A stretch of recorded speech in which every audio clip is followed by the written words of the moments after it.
نحمده ونصلي ونسلم على رسوله الكريم اما بعد فاعوذ بالله من الشیطان الرجیم بسم اللہ الرحمن الرحیم۔ سامعین کرام،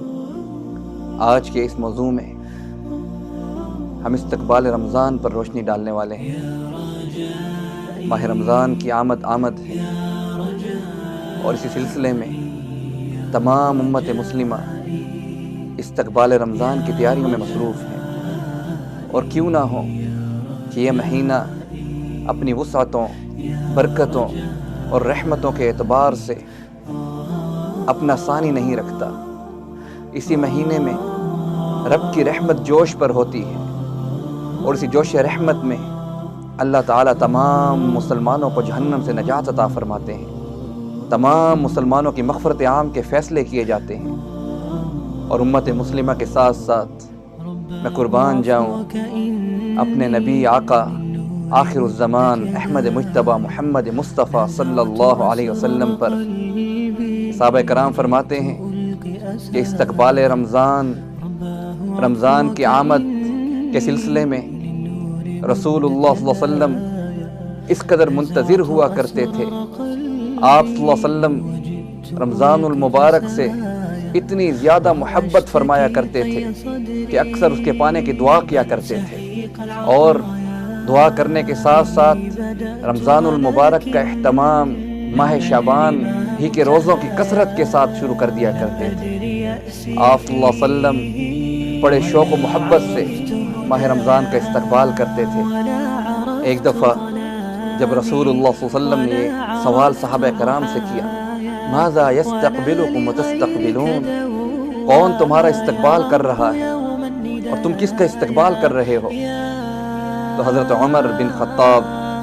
رضی اللہ تعالی عنہ نے عرض کیا، یا رسول اللہ، کیا کوئی وحی اترنے والی ہے؟ یا رسول اللہ، کیا کسی دشمن سے جنگ ہونے والی ہے؟ نبی اکرم صلی اللہ علیہ وسلم نے اس کے جواب میں فرمایا نہیں۔ پھر عرض کیا کہ یا رسول اللہ، کیا بات ہے، آپ کس کے استقبال کا ذکر فرما رہے ہیں؟ تو قربان جاؤں نبی اکرم صلی اللہ علیہ وسلم نے اس کے جواب میں حضرت عمر فاروق کو مخاطب فرمایا اور فرماتے ہیں، ان اللہ یغفر فی اول لیلۃ من شہر رمضان لکل اہل القبلہ، کہ بے شک اللہ تعالیٰ ماہ رمضان کی پہلی رات ہی میں اہل قبلہ کی مغفرت فرما دیتے ہیں۔ اور اسی استقبال رمضان کے سلسلے میں حضرت سلیمان فارسی رضی اللہ تعالیٰ عنہ بیان فرماتے ہیں کہ رسول اللہ صلی اللہ علیہ وسلم نے شعبان کی آخری تاریخ کو ایک بہت عظیم خطبہ دیا، اور جس میں فرمایا کہ اے لوگو، تمہارے اوپر ایک بڑا بزرگ مہینہ سایہ فگن ہونے والا ہے، یہ بڑی برکت والا مہینہ ہے، یہ وہ مہینہ ہے کہ جس کی ایک رات ایسی ہے کہ جو 1000 مہینوں سے زیادہ افضل ہے۔ جس شخص نے اس مہینے میں کوئی نیکی کر کے اللہ تعالیٰ کا قرب حاصل کرنے کی کوشش کی، وہ اس شخص کی مانند ہے کہ جس نے دوسرے دنوں میں کوئی فرض ادا کیا، یعنی اسے ایسا اجر ملے گا جیسا کہ دوسرے دنوں میں فرض ادا کرنے پر اجر ملتا ہے۔ اور جس نے اس مہینے میں فرض ادا کیا تو گویا وہ ایسا ہے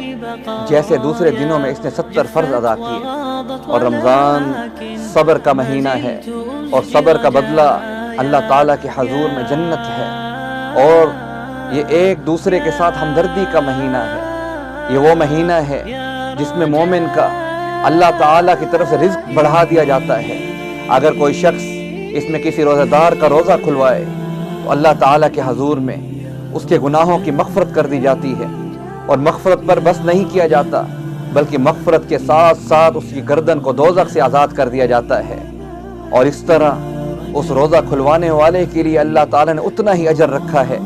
کہ جس طرح روزہ رکھنے والے کے لیے اللہ نے اپنے اجر کو پوشیدہ کر رکھا ہے، اور بغیر اس کے کہ اس روزہ دار کے اجر میں کوئی کمی واقع ہو۔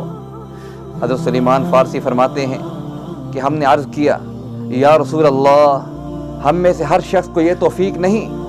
کہ وہ کسی روزے دار کا روزہ کھلوا سکے، تو کیا اس کا اجر و ثواب عمرہ لے جائیں گے؟ کیا اس کا اجر و ثواب مالدار لے جائیں گے؟ تو فرمایا نہیں، اس کے اجر میں غریب بھی پیچھے نہیں رہیں گے، بلکہ آپ نے ارشاد فرمایا کہ یہ اجر اس شخص کو بھی دے دیا جائے گا جو کسی روزہ دار کو دودھ کی لسی سے روزہ کھلوا دے یا ایک کھجور کے دانے سے کسی روزہ دار کی افطاری کرا دے۔ اس پر بھی آپ صلی اللہ علیہ وسلم نے بس نہیں کیا، بلکہ فرمایا کہ جو شخص کسی روزہ دار کو ایک گھونٹ پانی سے روزہ افطار کرا دے تو فرمایا کہ اللہ تعالیٰ کے حضور میں اس کے لیے گناہوں کی مغفرت ہے، برات من النار، کہ اللہ تعالیٰ اسے جہنم سے آزاد فرمائیں گے۔ پھر فرمایا اس مہینے میں جو مسلمان کسی روزہ دار کو پیٹ بھر کر کھانا کھلائے گا اس کے اجر میں اللہ تعالیٰ اس مسلمان کو حوض کوثر سے میرے ہاتھوں پانی پلائے گا، اور جب وہ مسلمان میرے ہاتھوں سے حوض کوثر سے وہ پانی پی کر اپنے آپ کو سیراب کر لے گا تو رب کے حکم سے جب تک وہ جنت میں داخل نہیں ہوگا اس کو دوبارہ پیاس نہیں لگے گی۔ اس کے بعد آپ صلی اللہ علیہ وسلم نے ارشاد فرمایا کہ جس نے رمضان کے زمانے میں اپنے غلام سے ہلکی خدمت لی، یعنی کہ اس کی ڈیوٹیز میں، اس کے کاموں میں تخفیف سے کام لیا، نرمی سے کام لیا، محبت اور پیار سے کام لیا، تو اللہ تعالیٰ اسے بھی بخش دے گا اور اس کو بھی جہنم کی آگ سے آزاد فرما دے گا۔ اور اسی طرح ایک اور موقع پر رسول اللہ صلی اللہ علیہ وسلم نے رمضان کی آمد پر اپنے صحابہ کرام کو خطاب کرتے ہوئے فرمایا کہ تمہارے اوپر رمضان کا مہینہ سایہ فگن ہے جو نہایت مبارک مہینہ ہے، اور اس مہینے کے روزے اللہ تعالیٰ نے تم پر فرض کیے ہیں، اور اس میں بہشت کے دروازے کھول دیے جاتے ہیں، جہنم کے دروازے بند کر دیے جاتے ہیں، اور سرکش شیاطین کو قید کر دیا جاتا ہے، اور اس میں ایک رات ایسی ہے جو 1000 مہینوں سے افضل ہے۔ جو اس کے خیر سے محروم رہا، جو اس ماہ رمضان میں عبادت نہ کر کے، جو اس ماہ رمضان کو ضائع کر کے اس کی خیروں سے محروم رہا، تو رسول اللہ صلی اللہ علیہ وسلم نے فرمایا کہ اس سے بڑا بدبخت کوئی شخص اس دنیا میں نہیں۔ اسی استقبال رمضان کے سلسلے میں رسول اللہ صلی اللہ علیہ وسلم ارشاد فرماتے ہیں کہ جب رمضان کی پہلی رات ہوتی ہے، سرکش شیاطین و جنات کو قید کر دیا جاتا ہے، اور جنت کو مزین کیا جاتا ہے، اور جنت کے تمام دروازے کھول دیے جاتے ہیں، پھر کوئی دروازہ بند نہیں کیا جاتا، اور جہنم کے تمام دروازے مسلمانوں پر بند کر دیے جاتے ہیں، اور پھر اس کا کوئی دروازہ نہیں کھولا جاتا۔ منادی کرنے والا رب کی طرف سے ندا لگاتا ہے، یا باری الخیر، اے خیر کے طالب آگے بڑھ، اور اس کے بعد پھر وہ ندا لگانے والا ندا لگاتا ہے کہ اے شر کے طالب رک جا، رک جا، اے شر کے طالب شر سے باز آ جا، ابھی توبہ کے دروازے کھلے ہیں، تیرا رب بڑا غفور رحیم ہے، تو توبہ کر، تیرا رب تجھے معاف کر دے گا۔ اور اسی مہینے میں اللہ تعالیٰ بہت سے لوگوں کو جہنم سے آزاد فرماتے ہیں، اور یہ معاملہ صرف ایک رات تک بس نہیں ہوتا، بلکہ جب تک ماہ رمضان کی آخری رات تک نہیں گزر جاتی، اللہ تعالیٰ کی رحمت کا یہ سلسلہ جاری و ساری رہتا ہے۔ اس استقبال رمضان کے سلسلے میں میں ایک اور حدیث مبارکہ آپ کے سامنے پیش کرنے جا رہا ہوں۔ رسول اللہ صلی اللہ علیہ وسلم کا ارشاد مبارکہ ہے، جب تمہارے پاس رمضان جیسا بابرکت مہینہ آتا ہے تو اللہ تعالیٰ تمام مسلمانوں کو اپنی رحمت سے ڈھانپ لیتے ہیں، تمام مسلمانوں کے گناہوں کو معاف کر دیا جاتا ہے، اس طرح تمام مسلمانوں کی دعاؤں کو قبول کیا جاتا ہے۔ بس تم بھی اپنی طرف سے اللہ تعالیٰ کو بھلائی دکھاؤ، بے شک وہ نہایت ہی بدبخت ہے جو اس مہینے میں اللہ کی رحمت سے محروم رہا۔ اس طرح جو شخص صدق کے دل کے ساتھ اللہ تعالیٰ سے جو دعا کرتا ہے اس کی دعا کو فوراً قبول کر لیا جاتا ہے، اور اللہ تعالیٰ اس مہینے میں تمہارے ذوق و شوق کو، تمہارے جذبے کو، اور خصوصاً اللہ تعالیٰ تمہارے اخلاص کو دیکھ رہے ہوتے ہیں، اور اس اخلاص کو دیکھتے ہوئے اور اسی اخلاص کو دیکھتے ہوئے اللہ تعالیٰ ملائکہ میں تمام مسلمانوں پر فخر فرماتے ہیں۔ اور اس لیے رسول اللہ صلی اللہ علیہ وسلم کا ارشاد مبارکہ ہے کہ اے مسلمانوں، تم بھی اپنی طرف سے اللہ تعالیٰ کو بھلائی دکھاؤ، تم بھی اپنی طرف سے اللہ تعالیٰ کو جوش و جذبہ دکھاؤ، تم بھی اللہ تعالیٰ کے حضور میں اخلاص کے ساتھ عبادت کرو۔ اور پھر بڑے دکھ سے رسول اللہ صلی اللہ علیہ وسلم نے تمام اہل اسلام کو مخاطب کرتے ہوئے فرمایا کہ بے شک وہ شخص نہایت ہی بدبخت ہے کہ جس نے ماہ رمضان جیسا عظیم مہینہ پایا اور اس کی رحمت سے محروم رہا۔ اور صحابہ کرام رضوان اللہ علیہم اجمعین کے معمول سے بھی اس حکمت کی تاکید ہوتی ہے۔ حضرت انس رضی اللہ تعالیٰ عنہ اجمعین شعبان میں ہی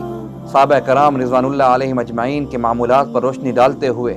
یوں ارشاد فرماتے ہیں کہ رمضان کے شروع ہوتے ہی مسلمان قرآن کی طرف، اللہ تعالیٰ کی عبادات کی طرف خشوع و خضوع کے ساتھ جھک پڑتے، اسی طرح اپنے اموال کی زکوٰۃ نکالتے تاکہ اس مہینے میں کوئی غریب مسکین محروم نہ رہے اور وہ بھی آسانی کے ساتھ عزت کے ساتھ اس ماہ رمضان کو گزار سکیں۔ اسی طرح قرآن اور حدیث کی روشنی میں رمضان کے جو اعمال بتائے گئے ہیں، میں چیدہ ان اعمال پر روشنی ڈال رہا ہوں۔ ان اعمال میں سب سے پہلے روزہ ہے، اور روزہ جو کہ ہم سب پر فرض ہے، فرض عبادات میں آتا ہے، اور یہ بڑی شان والا فریضہ ہے، اور یہ اسی مہینے کا اصل اور بنیادی عمل ہے۔ اسی طرح اسی مہینے میں رات کا قیام، تراویح اور تہجد جو کہ اس مہینے میں ان لوگوں کو بھی نصیب ہو جاتا ہے جو عام دنوں میں اس چیز کی طرف توجہ نہیں دیتے یا سستی کا مظاہرہ کرتے ہیں۔ اور اسی طرح اس مہینے میں صدقات پر خاص طور پر توجہ دی جاتی ہے، اور سب سے بڑھ کر صدقات کیے جاتے ہیں، کیونکہ یہ مہینہ اپنے ثواب کے اعتبار سے تمام مہینوں سے زیادہ ثواب رکھنے والا ہے۔ اسی طرح تلاوت قرآن پاک جو کہ عام دنوں میں بھی کی جاتی ہے، مگر اسی مہینے میں تلاوت قرآن پاک کو کثرت سے کیا جاتا ہے، کیونکہ قرآن میں اللہ تعالیٰ ارشاد فرماتے ہیں کہ یہ رمضان قرآن پاک کا مہینہ ہے، اور اسی مہینے میں ہی تمام آسمانی کتابیں اللہ تعالیٰ کی طرف سے انبیاء پر نازل ہوئیں۔ اسی طرح میرے دوستو، تلاوت قرآن پاک کے اہتمام کے ساتھ ساتھ یہ مہینہ اعتکاف کا مہینہ ہے۔ یہ عبادت اس مہینے کے آخری عشرے میں مسنون عبادت، جسے سنت مؤکدہ بالکفایہ کہا گیا ہے، اور یہ آخری عشرے میں جو کہ خاص طور پر دنیا کے تمام اہل اسلام کی طرف سے اس سنت کو بڑے جوش اور جذبے اور اخلاص کے ساتھ ادا کیا جاتا ہے۔ اسی طرح اس ماہ رمضان میں اگر میں عمرے کی طرف آؤں تو عام دنوں کے عمرے کی نسبت ماہ رمضان کا عمرہ اس قدر فضیلت والا ہو جاتا ہے کہ رسول اللہ صلی اللہ علیہ وسلم کے ارشادات مبارکہ کی روشنی میں کہ ماہ رمضان کا عمرہ حج کے برابر ثواب رکھتا ہے۔ اور اس کے بعد ماہ رمضان کے ان اعمال میں خاص طور پر ایک رات ایسی آتی ہے جو حدیث مبارکہ کی روشنی میں کہ 1000 مہینوں سے زیادہ افضل وہ رات کہ جسے لیلۃ القدر کہا جاتا ہے۔ یہ عظیم اور فضیلت والی رات اس مہینے کا ایک خاص حصہ ہے۔ اس کے ساتھ ساتھ میرے دوستو، ذکر و اذکار، استغفار، درود شریف، دعاؤں کی کثرت کی جاتی ہے۔ جو عبادات اللہ تعالیٰ کے حضور میں کی جاتی ہیں، عام دنوں کی نسبت اللہ تعالیٰ ان عبادات کو خاص طور پر سنتے بھی ہیں، خاص طور پر اپنے حضور میں قبول بھی فرماتے ہیں۔ میرے دوستو، رمضان المبارک میں کیے جانے والے اعمال، چاہے وہ ذکر ہے، چاہے وہ فکر ہے، چاہے وہ دعا ہے، چاہے وہ تلاوت قرآن ہے، چاہے وہ نوافل ہیں، چاہے وہ تہجد ہے، عام دنوں کی نسبت اللہ تعالیٰ کے حضور میں زیادہ مقبولیت پاتے ہیں۔ اسی طرح خصوصاً اس مہینے میں صلہ رحمی کرنا، اپنے غریب رشتہ داروں کے علاوہ عام مسلمانوں کی مدد کرنا، صدقہ خیرات کرنا اللہ تعالیٰ کے حضور میں زیادہ اجر و ثواب رکھتا ہے۔ تو اللہ تعالیٰ ہمیں ماہ رمضان کے آنے پر اس کو صحیح طور پر منانے کی توفیق عطا فرمائے، اور اسی طرح رسول اللہ صلی اللہ علیہ وسلم کی اس حدیث مبارکہ پر میں اس موضوع کو ختم کروں گا کہ جب رجب کا مہینہ آتا تو رسول اللہ صلی اللہ علیہ وسلم کی لسان اطہر سے صحابہ کرام کو یہ کلمات سننے کو ملتے: اللہم بارک لنا فیہ رجب و شعبان وبلغنا رمضان، کہ اے اللہ ہمیں رجب اور شعبان کی برکتیں عطا فرما اور اپنے فضل و کرم سے ہمیں رمضان تک پہنچا دے۔ وما علینا الا البلاغ۔